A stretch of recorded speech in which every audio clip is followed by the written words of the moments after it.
ವಿಷ್ಣು ಸಹಸ್ರನಾಮ ಎಂದರೆ ಶ್ರೀ ಮಹಾವಿಷ್ಣುವಿನ 1000 ಹೆಸರುಗಳ ಪವಿತ್ರ ಸ್ತೋತ್ರ. ಪ್ರತಿಯೊಂದು ಹೆಸರು ಶ್ರೀ ಮಹಾವಿಷ್ಣುವಿನ ದಿವ್ಯ ಗುಣ, ಶಕ್ತಿ ಮತ್ತು ಸ್ವರೂಪವನ್ನು ವರ್ಣಿಸುತ್ತದೆ. ಈ ಪವಿತ್ರ ಸ್ತೋತ್ರದ ಶ್ಲೋಕಗಳ ಅರ್ಥ ಸಾರಾಂಶ ಅರಿತು ಪಾರಾಯಣ ಮಾಡೋಣ, ಮತ್ತಷ್ಟು ಪುಣ್ಯವನ್ನು ಪಡೆಯೋಣ. ಶ್ರೀ ಗುರುಭ್ಯೋ ನಮಃ. ಹರಿ ಓಂ.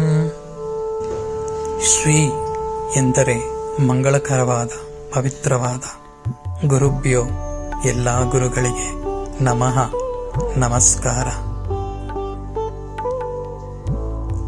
ಹರಿ ಓಂ ಎಂದರೆ ಪರಮಾತ್ಮನಿಗೆ ನಮಸ್ಕಾರ, ಶ್ರೀ ಭಗವಂತನ ಮಹಾವಿಷ್ಣುವಿನ ಸ್ಮರಣೆ.